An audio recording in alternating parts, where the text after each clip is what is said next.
we are practicing is mental acts of kindness that we can generate by ourselves, right? And we can also, bodily acts of kindness, we can also do it by ourselves. Verbal acts of kindness, that's we can also do. We can also do this, and sharing with kindness. The fourth one, we can do it. But morality, we can't. I mean, when other people do not have morality, but we have morality, it's just also opposite. In that case, there cannot be any harmony because it's opposite. Only when morality goes together, then there is harmony. But we can't put any precept, any morality in other people's heart. You know, it's within us. We can't force others to have morality. So that's also, in fact, this probably answer Yannick's, but he's not here. Yannick's question yesterday, when morality is not equal, no way that there would be any harmony. Shared views that lead to peace and harmony, it's about sharing. But both need an effort to do it. Both need. So the fifth and the sixth are not, cannot be done by ourselves. Only 1, 2, 3, 4 we can. And with 1, 2, 3, 4 that we can do, we can generate from within our mind. So these are the conditions that we can generate it by ourselves only for. But here is the quality from the mind that we can always generate. See, we cannot control all these. But with the quality of the mind, with right thought, or towards all beings equally, there are 4 qualities of mind. And it's from our mind. So we can build this quality. The first one, loving kindness, that we try to cultivate since yesterday, to really, really do it, not just wish. It's wishing, but we really do wishing for everyone here, for individual here. We came on the first day. We didn't know each other. And I don't remember who said that since we didn't know each other, we kind of formed out the stories about each person. We cannot believe in the story. We don't even talk to the person, right? So we just set aside the story. Instead, what we can do now is we can, really well-wishing to each individual who is living together here. This is what we're training our minds now. And then compassion. The first and the second one has a little bit different in the way that loving kindness is to be shared equally to anyone, to everyone. But compassion is to be shared to the one that you show affection towards. You know that this living being is still having suffering right now. In that case, it's compassion. You wish to bring the person up. But then loving kindness is equally you're everyone. When you're happy, then I can also wish you happier, right? With everyone like that. But compassion is to solve the problem, help with any way at all to lift, to get away the suffering for the living being. That's compassion. It's affection, right? Can I use that word, affection? Affection, I think it's okay, yes. Yeah, because it's we wish that it's not, when someone is sick, we want to help in order the sickness, in order that the person feels better. That's compassion. And But when with love and kindness, we can share that even if you're not sick. Appreciative joy is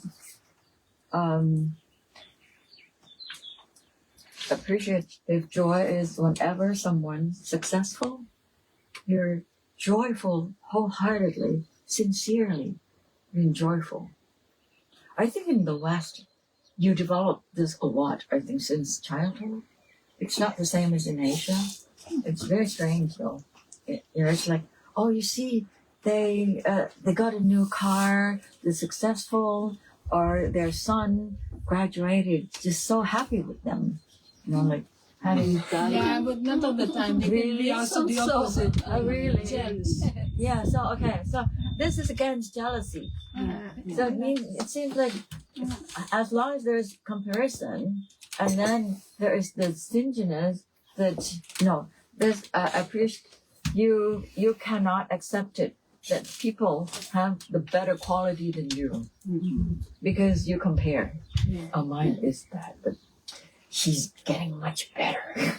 That's jealousy already, because you can't stand other people having better things, being a better person, having some kind of achievement and you don't have. So that's jealousy.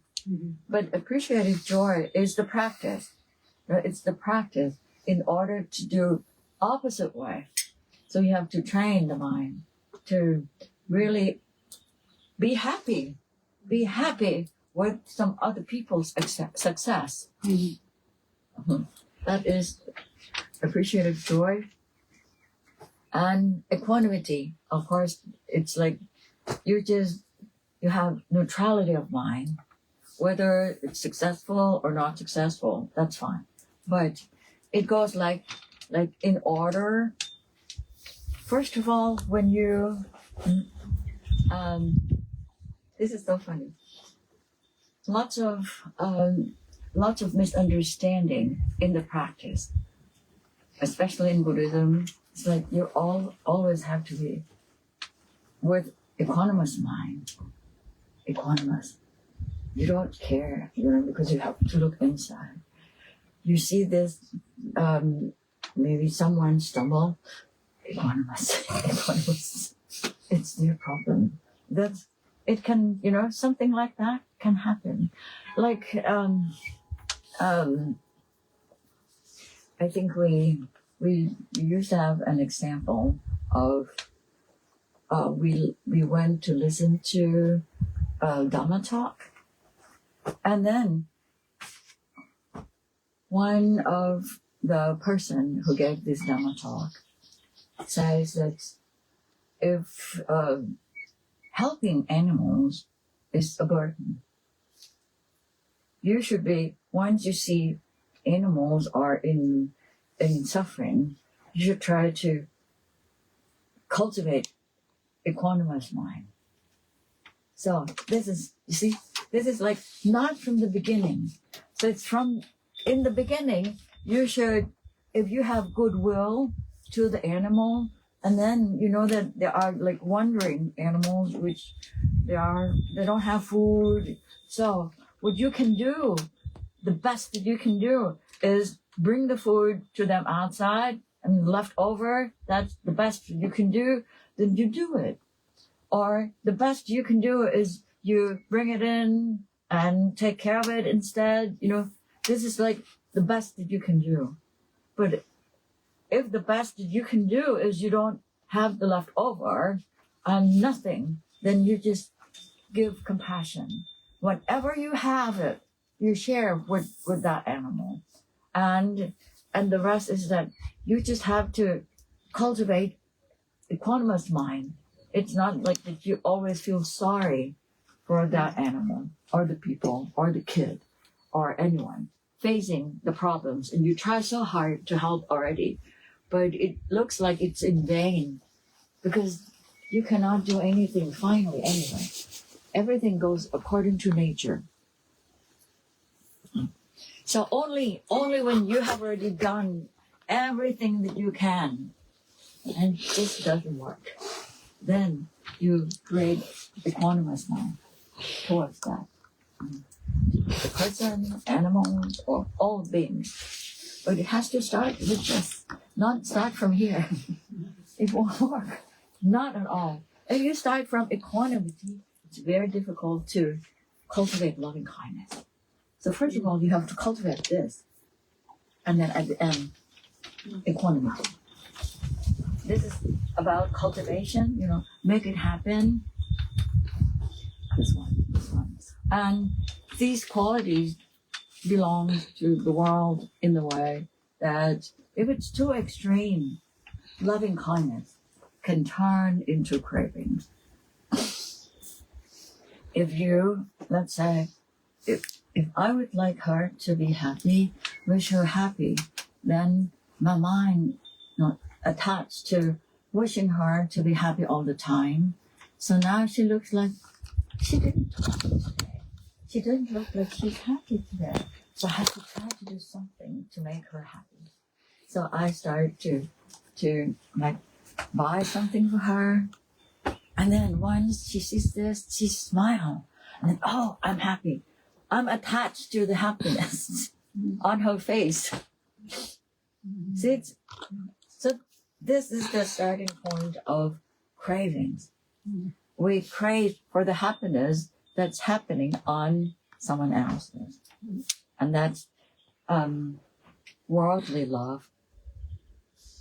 Because you have to depend on someone else's happiness. You have to do so many things in order that she's happy. To please her. Unending pleasing.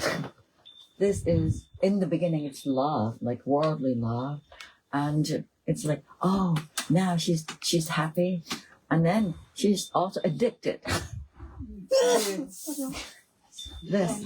So it can be craving, through too much of loving kindness. It starts from loving kindness, but after that, what can happen is craving and compassion. Too much compassion. It's not in the middle. It's like when it's worldly thing, it always belongs to there's always duality. Compassion. You have so much compassion to a child. It's like 100% sincere love. Like this little boy is so tiny. It's like we have so much compassion. Like Mufa is like, she looks so soft, and like when she sleeps, like, oh, I do not want to disturb her happiness. It's impossible. Otherwise, I take the happiness away from her. It's like, okay, but because I have so much affection like that. That's like having that kind of affection to the child. And when you know that you keep on teaching, advising. So because you have 100% sincere intention to bring up the child so that the child grow up and to be a good person and to live in the world with happiness. So you try so hard, like today you cook the best thing, which the best delicious thing. It's healthy. You give it, okay, this is the best thing for you. And the child kick it away. And then you start, why don't it's good. I have sincere compassion to you, and I did the best thing for you, and you can't see it. It turns into anger right away. Mm-hmm. So compassion can turn into anger if you're not mindful of it. Again, it happens like this all the time because this quality too much or too little. That is something that we have to always see whether it's like kind of in the middle. That it will not cause the consequence which is negative to you. And appreciative joy, it's like if it's not sincere, if it's if you appreciate someone, in a very sincere way, it can happen that suddenly you have hidden agenda. There is it can also cause the negativities in your mind, which is opposite to that, like jealousy. You're like, okay, it's in the beginning, it's like, oh, I'm so happy for you that you have this. I'm so happy for you.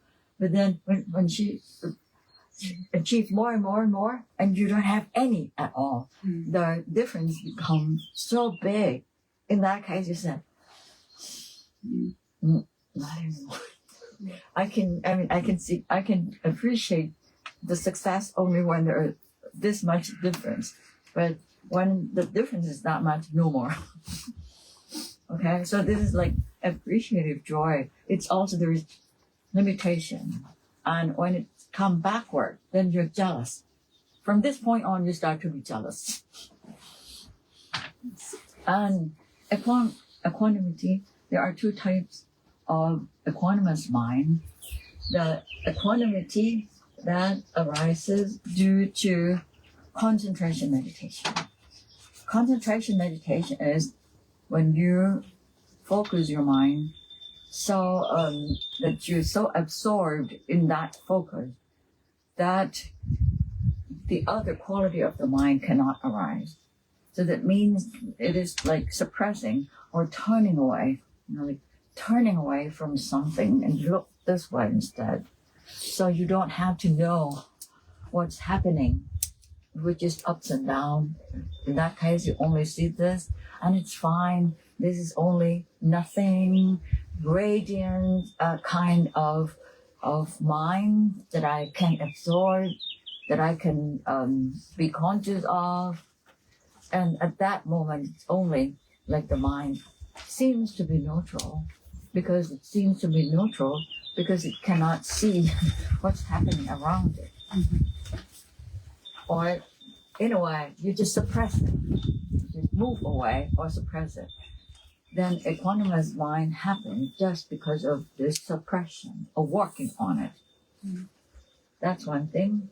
And the equanimous, the everlasting equanimous, is when you understand, true understanding of things, so you don't take side. The first thing, let's say, when you start compassion, if you want to help someone and the person gets better, you have no more awareness, you're happy with it, and you can share loving kindness. And then at that moment, let's say you have no awareness about it, you share, and then you can kind of like, okay, now there is no more work to take care of that. Oh, that's fine. The task or the burden is being let go. Then you can have equanimous mind, like neutral, kind of neutral. But then it happens again and again, repeatedly. But if you understand it, through understanding, then you will have, the mind doesn't take side anymore. And it is about attachment. When you attach to this and attach to that, that means that you take this side, right? You attach to this side because everything is dualism. You take this side, it's taking the side. The mind cannot be equal because you always get involved in this. You get involved in that. It's like messing around with something. You cannot let go. Only when you let go, the mind is naturally create equanimity. Not having to create it, just happening from understanding something and let go. There is no more craving, no more pulling, no more working, no more pushing. See, no work. Otherwise, you have to work all the time. You work to create loving kindness. You work to, once you have compassion, you work to help, whatever. It's also helping. It's also working. And then while working, you also generate inside you awareness, expectations, and so many things arises. It's like when you do something happens here and you don't want it. So there's also working. But if the mind works with this, without expectation, without anything, that means that the mind cultivates this without having to mess around with the consequence. So no expectation. Nothing happens within.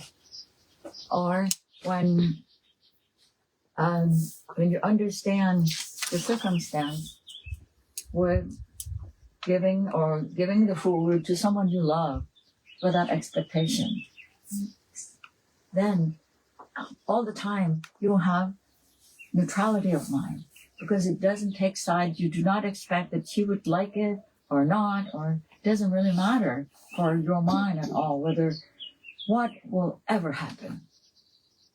Then, only then, if you have no expectation and you can accept either good or bad all the moment, then, only then, it doesn't take side, it doesn't choose. That is true equanimous mind. So it's truly understanding and truly accepting the world existing of duality as it is. That's when equanimous happens. I mean, it's there already. And you let go of this. You don't need to cultivate it. It's there. The mind doesn't take side naturally.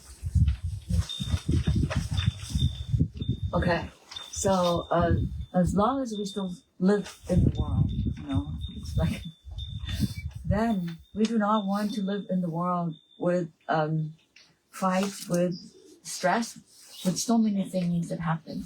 Just because, we would like everything to be harmony with us, with our mind. And that is why we have to create, at least 4 things.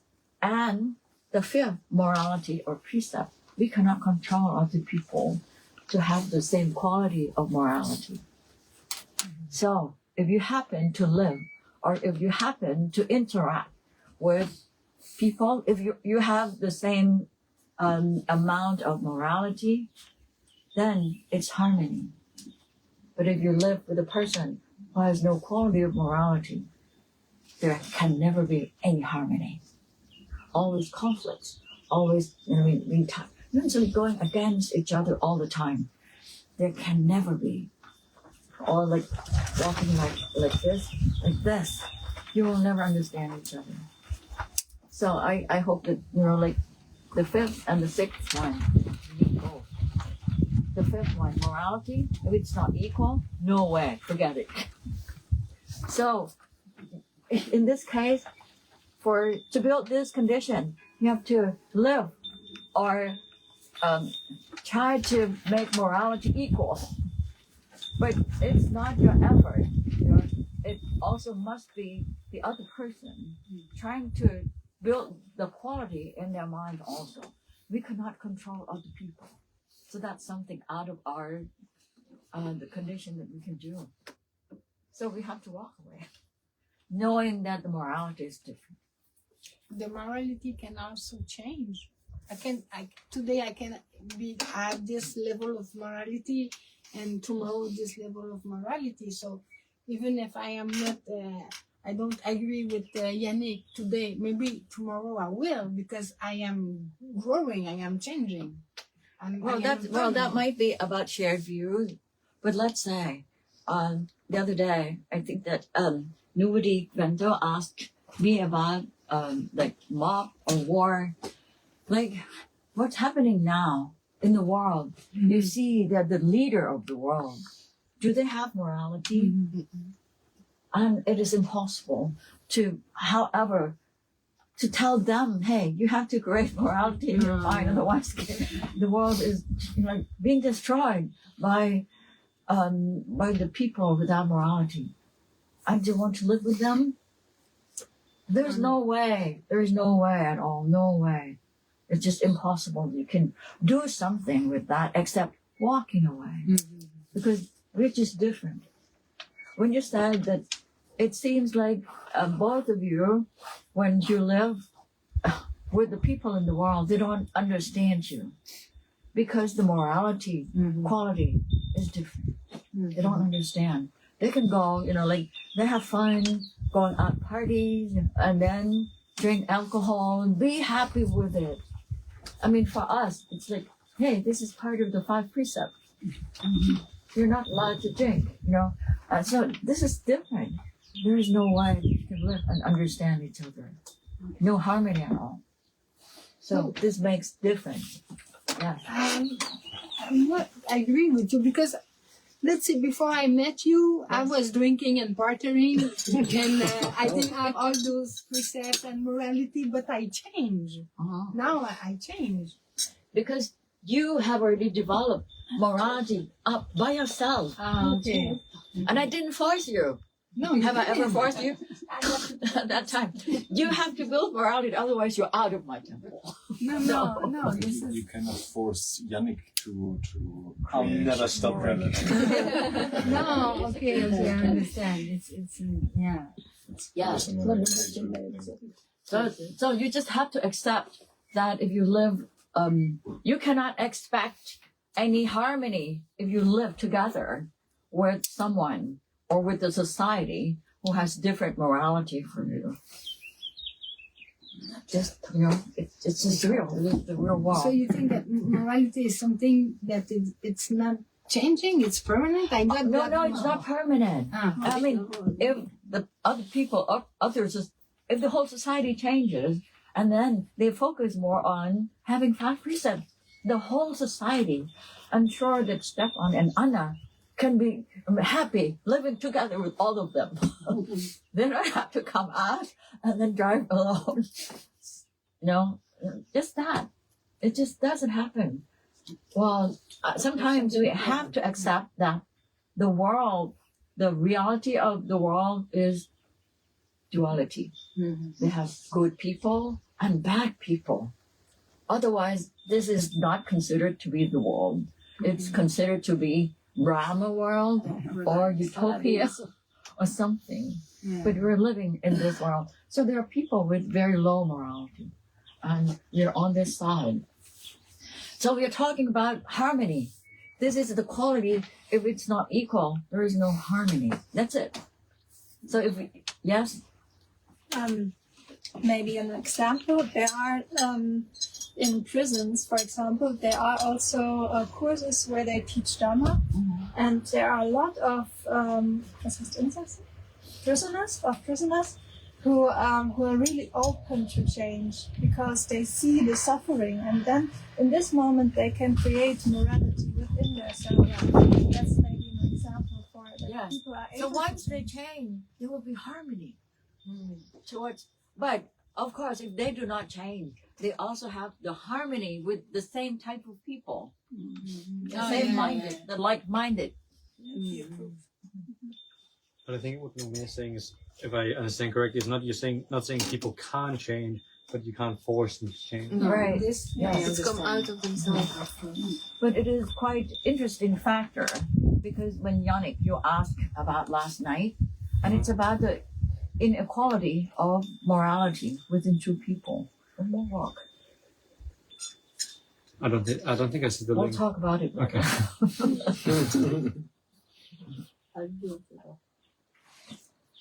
Okay. So I think that's enough for.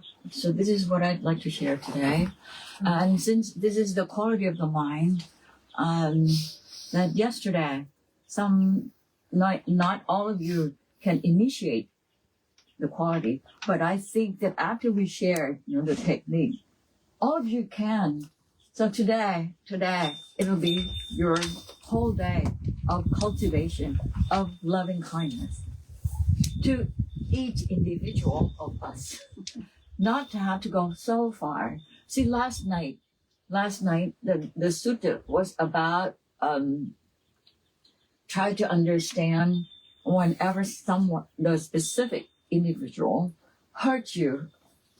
So what you have to create is like the mind, which is so vast, so big, so stable, like earth, like water, like space. That's the type of mind to be created when you are being hurt.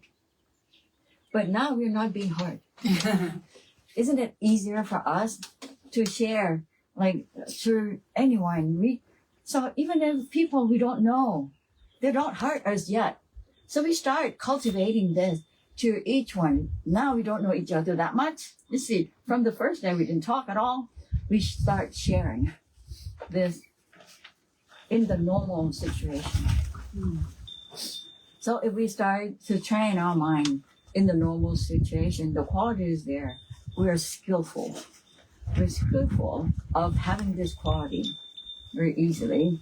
So when someone hurts us, so when people drain you out of so many things, you're skillful in doing this to any specific person already. So it won't be that difficult for you in the first place, because when you're skillful, that means that it becomes your habit.